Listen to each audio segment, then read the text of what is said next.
Hi everyone, my name is Remo Orr, and today I'm going to take you through a presentation of a few minutes of how to use the Qure Profile tool. I'm the original developer of Qure Profiler.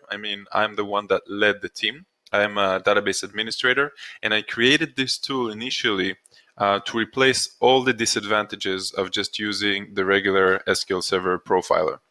So the first thing we can do with the tool is to analyze trace files by multiple dimensions and hierarchies, which I will present initially. And the second thing is we can actually run a live trace profiler. So after the immediate installation, if you're using the trial version, you have 3 weeks to use it free of charge. We set the price to be really low because we find that this tool is meant for every DBA pretty much. So we just wanted everyone to have it. So you do go run as administrator, and I'm going to find a trace file on my hard drive. Okay. A nice demo here. So on the first screen, we can see that we can start a real-time profiling, or we can just load an SQL trace file. The first thing I want to present is how to load an SQL trace file. Now, the first thing is to select a repository database. This is just for the repository. So choose something that is local, something that is completely disposable. It doesn't really matter.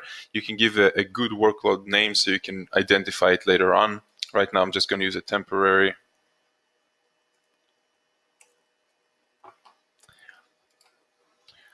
And now we can just load any trace file, trace table that we have. You can load a few. For this presentation, I'm just going to load one, so it'll be nice and quick. And then we can analyze according to the trace columns that existed in the file. That means that when you opened up Profiler and you chose the different columns, you're going to see the different trace files here. So later on, you can actually analyze them, filter by them. We'll just easily run the trace. It's a small trace. The software works really, really fast. It analyzes batch parameters as well. It means it creates a template out of the queries. This is something that was very important for me, that was lacking. And the first thing we see is the presentation of the view. The view here, the first grouping by is by batch and batch instance. That means, for example, that if I stand on a particular batch, I will see the batch here as an example. When I open it up, I can actually see that there's two of these types. It means it took out the integers or all the numbers and created a parameter out of it. We are always sorted, usually because it's a performance improving software. We're always sorted either by duration, CPU, reads. As a DBA, I know that these two are the most important, or the reads are logical reads here. We also have the event count, which is really important. We can also have all of these in every level that we will put. For example, if right now I will want to group by application as well, then I'll have my application up here. Underneath that, I'll have the batch. Underneath that, I'll have each instance. Some instances, as we know, take a longer time than others, but I would say that 95% take approximately the same. But we can also see here if a different row count appeared, or we can see the different distribution, and then we know what to focus on. Now, usually it will be that the work of the DBA is the top 10, and everything here is accumulated. For example, if I press on one batch, I can see here the duration, 47 seconds, and I can see that it's 30% of the entire workload. The entire workload, it means the aggregated trace files. So I'll know, oh my God, if I fix this, I fixed 30% of the workload, which is amazing. It also took 64% of the CPU time. So actually, if I solve these top 3 or 4, and you can see it's aggregated here, then I will solve 60% of the duration and 80% of the CPU. And this is what is missing. This is what I needed to have a profiler that can actually analyze all these things, that can extract the template, and that can give me the actual information. An additional thing it does behind the scenes is if you have the cursors, meaning you opened up a cursor, then you have the cursor ID, and then you're resending it sort of like prepared statement style, then the tool will actually know how to extract the prepared statement itself, how to put the parameters inside the different queries in order for us to be able to just see it as it is. We don't have to retrace. We don't have to build it by ourselves. We have live examples that we can use, as you can see. We can see each duration, and we can actually see if a specific batch with a specific parameter set ran more than once. We can see this in the event count. Actually, if we sort the whole thing by event count, we can see how many each one ran. Again, we can group by anything we want. We can know which databases took more than others. We can know which hosts were the most problematic. And underneath that, we can see the queries that it did. Just remember, this is based upon the original trace file that we did. So if we want to use it, we have to add the different columns. The default trace file will suffice. But for people who want more, like row counts, which is not by default, or database name, which is not by default, don't forget to add that. Another thing we have here is the filter.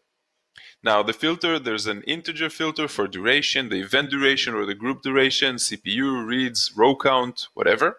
Or there's a filter by batches. If you are looking for a specific view, a specific table, it will search inside the title and inside the batch itself, the batch template. So you can't actually look for a specific number and a specific idea because it's just going to look in the template text itself.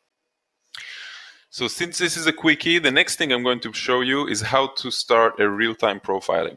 Again, we're choosing a repository database. This is a disposable repository database. We don't actually need it.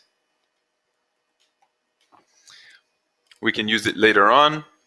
And here I'm going to connect to one of our production systems just to show you how it works. Here we can also choose from previous sessions that we had or used, just to have it much quicker so we don't have to always input our username and password. We can actually schedule when we want to start, when we want to stop, or we can schedule if we can stop after a certain amount of events if we don't want a lot of overhead for our system. Here again, we can choose between different additional columns or events, because what's going to happen is that the system is going to create a profiler event, a profile event or a profiling system. Here, if we want to take the SQL statement completed and the SP statement completed, just so you know, it takes 10, 20, 30 times more information. But when we want to drill down and analyze things, maybe we will want to use that. By default, it's not selected. If I want additional dimensions like application, host, login, and server, I will choose them here. And the additional options, by default, we have the save individual batch parameters. This is for a DBA that doesn't just want the queries, but actually wants the different parameters that appear in the queries, just like I showed you in the previous example. Here there's additional profiling filters. This is just like the ones that are built into the SQL Server Profiler, only here it's much easier to see. We can choose, for example, which databases we want, the only databases that we want. We can choose which databases we don't want or not like. Each one of them will have, depending on the metric itself, will have equal, not equal, like. We can choose a specific duration, greater than. Everything is built into the system, so it's much easier. By default, I removed the not like SP reset connection, and you can add whatever it is that you want. You can actually see the filter as it is building up here. Once we start, it will take a few seconds to start collecting the first events. I know for a fact this system is quite heavy, so we have quite a lot of events running every second, a few hundreds at least. And we can see as it builds up, we can pause it, we can analyze it. We can change the refresh interval to run every 5 seconds just so we can see it as it builds up. We can choose to refresh now. And then we can just start analyzing. Immediately I can see the different event counts. I can see 300 of these type of queries. I can check it out inside. And here I can also see, I'll just pause it for a second. I can also see that it has been rebuilt. The original statement is of SP execute SQL. And SP execute SQL has parameters, the definition of the variables, and then the variables themselves.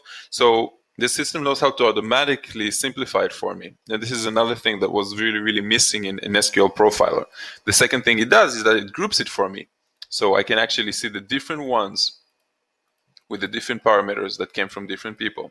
Each one of them we can see they executed only once, row count only once, made just a few reads. This is not something that I need to focus on. But if I look at the duration or the CPU, I will be able to see that I have a query that runs 600 times in just under 4 seconds. And that might lead me to whatever performance improvement I can do. This query takes 25% of the workload in duration, 40% of the workload in CPU, in the reads. As a DBA, we probably know how to focus on this particular table, reduce some of the indexes that are unnecessary, or use a bulk insert like I've been using here, many different things. We have exactly the same filters like we had before. We can do it by a host or a specific user. We can always just continue. We can clear the whole thing.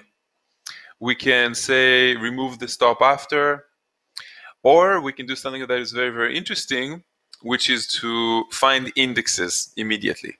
So if I have this procedure, for example, I can actually hit the find indexes. See, this is a real-time system, so I'm not going to use that. I would recommend only to use that on your own testing and QA environments. But we can mark a whole bunch. Find indexes will actually run an inner algorithm that will attempt to add the correct indexes. It will run for a while because what it has to do is create the indexes, run, see the execution plan and analyze it, see if it has used the indexes, and then see what is the improvement, and then it can offer it to you right here. And obviously it cleans itself up and removes the indexes that it hasn't used afterwards. And again, this is just for the testing in the QA environment. It's just much easier. The algorithm that we developed here in DBSophic DBA services using our tools, which is Qure Profiler and Qure Optimizer, are highly effective. We've stumbled upon different clients that we improved 70 to 80% of their entire throughput, some of them even more. One thing I want to tell you, which I'm not going to present, is that we have the ability to compare between different traces. Now, sometimes we add some CPUs, sometimes we add or change our disks, sometimes we just upgraded a version, and the DBA wants to see if anything, any performance bottleneck was created. So we can take a trace before, we can take a trace after, we run both of the workloads, and then we have this thing right here that is called compare to baseline. I can easily compare to any other workload that existed. Now, these two are not similar. This is not the same system. But once we compare, we can choose if we compare by average or by total. We can compare the different procedures, see if any of the procedures' performance got hurt, or we can see anything that was improved or anything that we need to work on. We can use this when we are upgrading different SQL Server versions. And again, this is a very complicated thing to compare, because just imagine in one trace file, a procedure ran 1,000 times, and in another trace file, a procedure ran only 50 times. So we have to actually compare according to a specific average. There's mathematical algorithms that we've used in order to give you the most probable bottlenecks or performance bottlenecks. So again, this tool was created by a DBA for a DBA. It's meant to replace and enhance SQL Profiler by taking I would say that the top things that I did here was the ability to see things by hierarchy, easily find our bottlenecks because of the sorting, that we have it immediately. We can see which template or which batch template we need to fix. The second thing is the runtime, and the third thing is the compare to baseline. Another thing that I added is the simplification of each one of the selects, using, if we have, for example, SP execute SQL, cursor open, all of these things, that we just took them from the database itself, rebuild them into a readable format. So that's it, my friends. It was very nice to be with you. If you have any questions, just go on our website and contact our support team. This product is now for $300. I don't know if it's annual. I think it's probably annual, something like that. It was very nice to meet you, and good luck.